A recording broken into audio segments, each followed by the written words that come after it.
And so we come to the four marks of the church: one, holy, Catholic, and apostolic.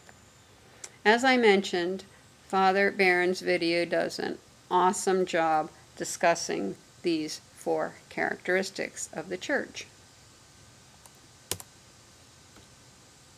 What are they? They are traits that identify the church before the world. They are essential features of the church and her mission. They are a reality, and they are a challenge. As with anything that we humans do, we can fall short of the ideal, but we have to keep the ideal. We have to keep our goal in front of us so that we know where we are ultimately headed. For the purpose of this discussion, the word church means a body of Christians with a valid episcopal leadership. The word episcopal actually means bishop. In other words, a body of Christians that has an apostolic hierarchy, a group of bishops with one bishop at the head, as we have the Pope and the bishops, and then the hierarchy has other men under them, whom we call priests, to help spread the mission out into smaller and smaller parts of the world. Some Christian communities are not organized this way. They do not have an episcopal leadership, and we call these communities ecclesial communities.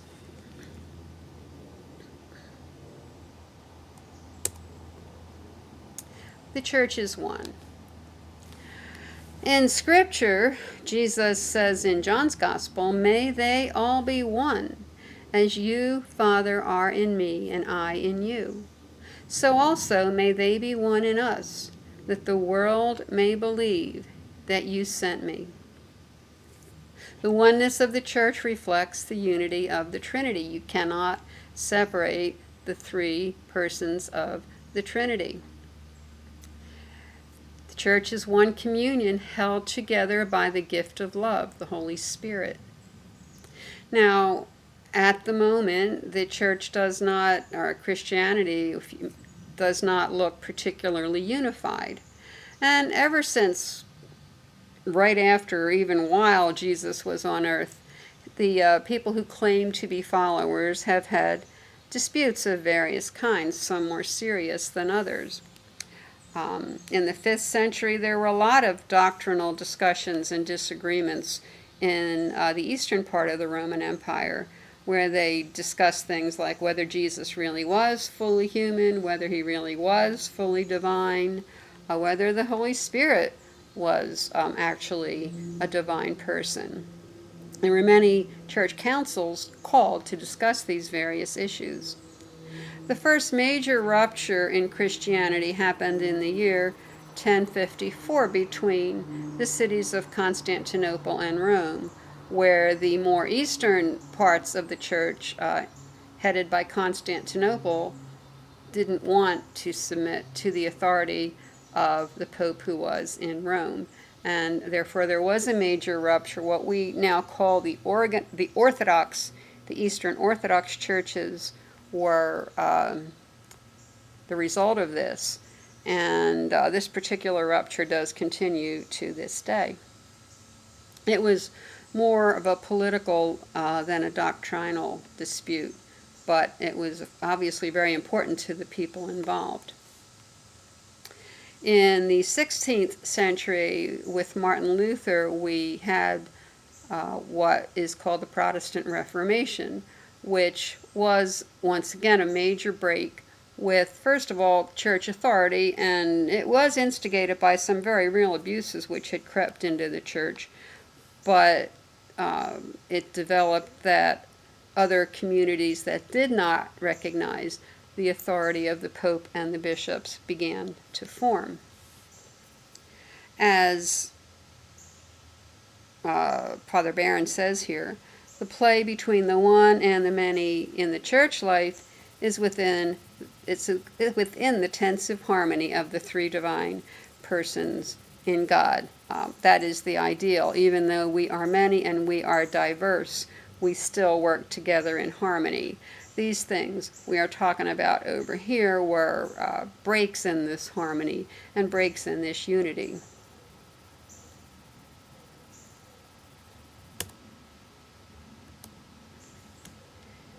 Here's a simple diagram that sort of illustrates what I was talking about.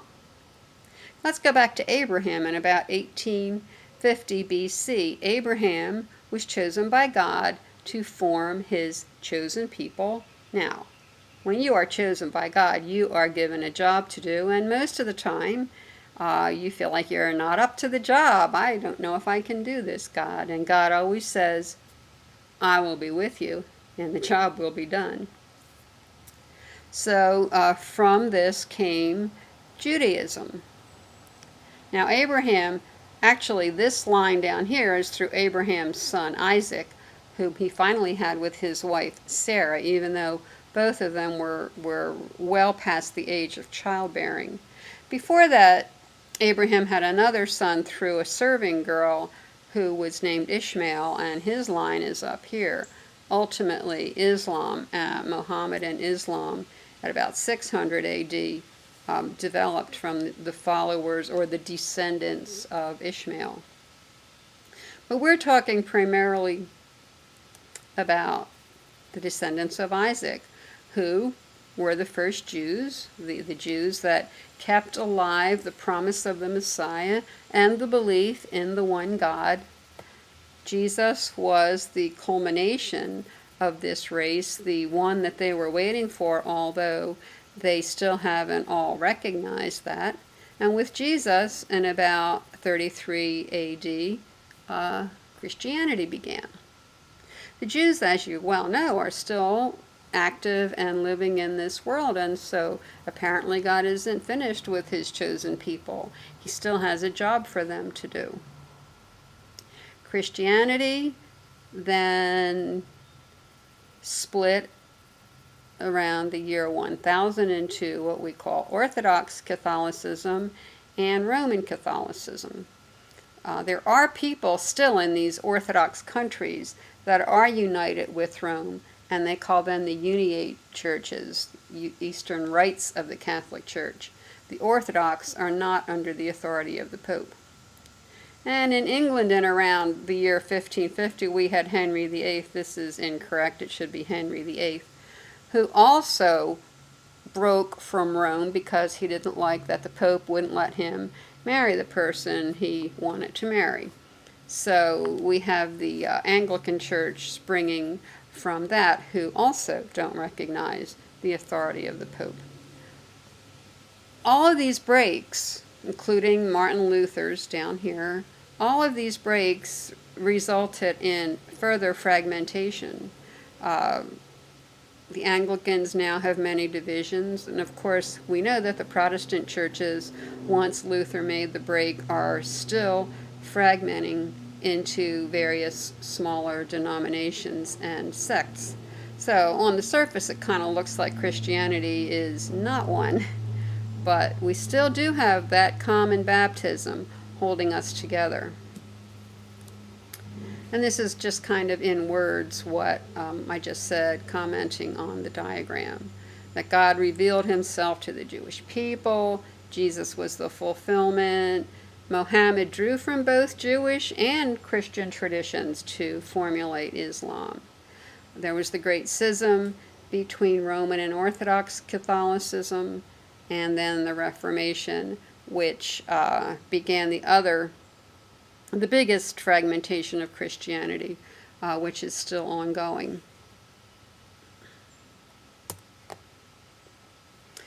But through all of that, the church is one. She acknowledges one Lord, confesses one faith, is born of one baptism, forms only one body, is given life by this one Spirit for the sake of one hope, at whose fulfillment all divisions will be overcome.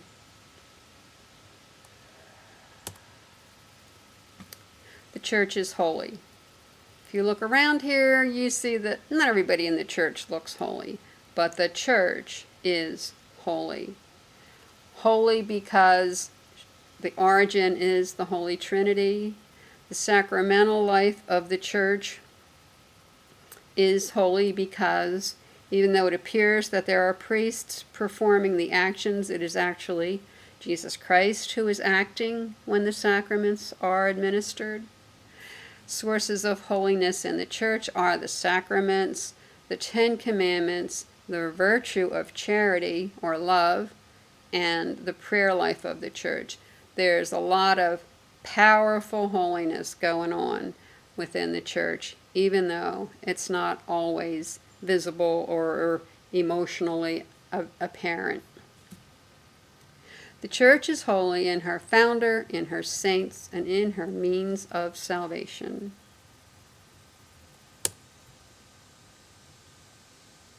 The church is holy. The most holy God is her author. Christ, her bridegroom, gave himself up to make her holy. The Spirit of holiness gives her life. Since she still includes sinners, she is the sinless one, made up of sinners. Her holiness shines in the saints. In Mary, she is already all holy. The church is Catholic. The word Catholic means universal. That is the actual meaning of the word. You may see it used in other contexts, not religious contexts, because it means universal, all-encompassing. And at its best, the church is extremely Catholic. There's a diversity of cultures and languages in the church throughout the world. When the church goes out as a missionary, she does not trample the culture and make people become Romans, for example, but she accepts the truth and goodness in all cultures and infuses her own truth and goodness and her life into them. So ideally, for example, if you attend Mass in some countries, they may have very different physical ways of worshiping. Of course, the Mass will still have the same basic structure because that came from Jesus Christ. But the way they move, their music, even their reverential postures may not look the same as they do wherever you may live. That's part of the Catholicity of the church, that we accept all these very different means of expression. The church includes particular churches throughout the world. We mentioned our diocese, and dioceses, or what are called eparchies in the Eastern Rites, are all over the world, and they're all linked with each other through communion with the Pope in Rome. They are all under that one central authority. At its best, the unity of the church is not totalitarian. It's not my way or the highway, but assimilating. It assimilates the good features of all the cultures, all the customs that it encounters. The church has relationship with all people. We are not isolated from other religious and cultural traditions. Our relationship with other Christian churches and faith communities is imperfect because they do not have all the same features that we do, but they have many of them, particularly baptism and a relationship with Jesus Christ. Our relationship with the Jewish people, we came from the Jewish people. God's covenant has not been destroyed, so we continue their tradition and we have grown organically from that tradition. We have a relationship with the Muslims. We are both faith children of Abraham. And even with people like the Hindus and the Buddhists, within their beliefs, their customs, their philosophies, there are rays of that truth which enlightens all men. The Holy Spirit does not ask for your ID or what parish you belong to or to see your baptismal certificate before He loves you and cares for you and gives you guidance.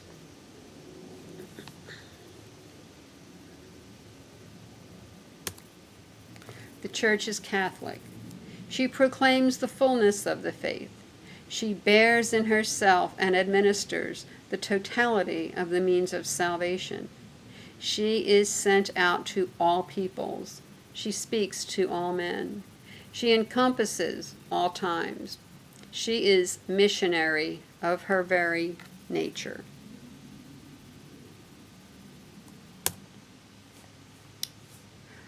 The Church is apostolic.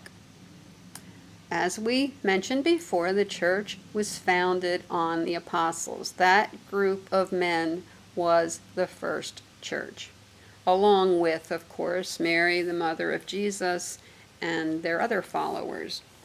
The Church is still faithful to the apostolic teaching.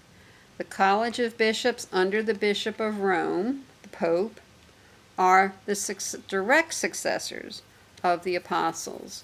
The apostles passed on their mission to others whom they taught, and those others passed on to others, and so on and so on and so on. There has never been a break in that line. Today's bishops and priests are ordained by people who were ordained by the apostles going back many centuries. Of course, there are more than 12 bishops in the world now because, after all, Christianity and the population of the world are much larger. But these were all ordained in that same line of apostolic succession.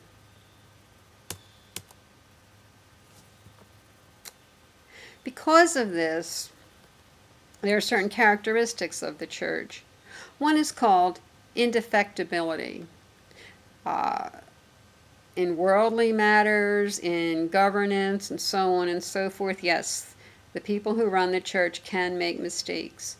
But, as I said, the Holy Spirit keeps us from really falling away from the gospel.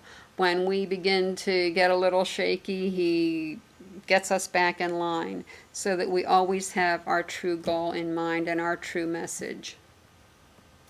There's something else which you may have heard of called papal infallibility.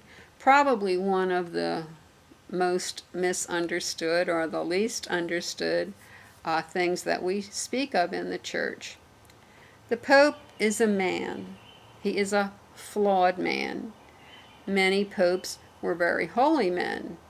Holier, they are obviously holy when you see how they conduct themselves, how they live their lives. Throughout the centuries, there have been popes that were not particularly holy men. Back when the Church was very involved in temporal political affairs and actually had armies and, land holdings and so on and so forth.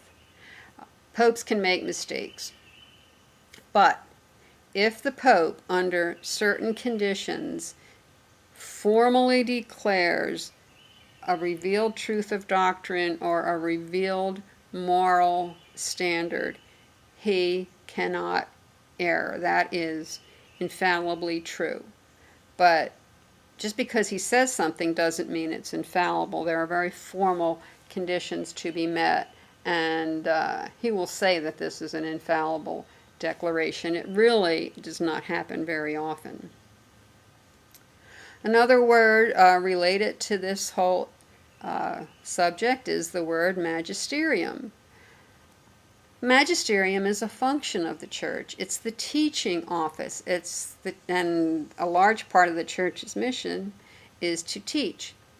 This function is administered by the College of Bishops in communion with the Pope. They work together. Of course, the Pope is the head of this college, this group. And as with any group, there has to be somebody with the final authority.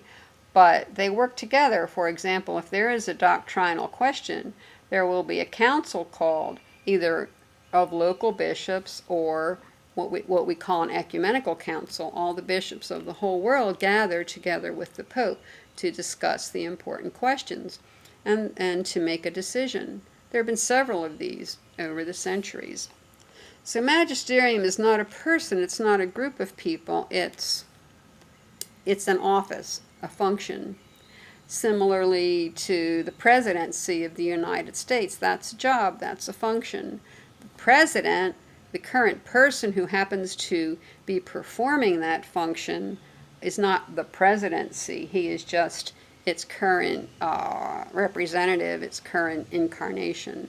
And similarly, the magisterium of the church, the first one was that group of apostles, and now it's the group of bishops in communion with the Pope, who is simply the head bishop, that is performing this function in the church.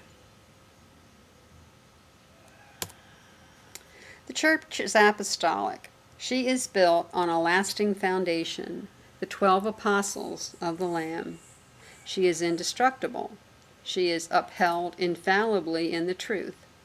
Christ governs her through Peter and the other apostles, who are present in their successors, the Pope and the College of Bishops.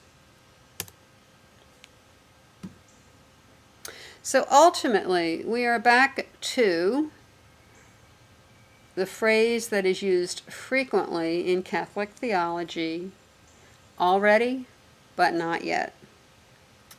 The Church is ultimately one, holy, Catholic, and apostolic in her deepest and ultimate identity, because it is in her that the kingdom of heaven, the reign of God, already exists and will be fulfilled at the end of time. It's already here, but not yet finished.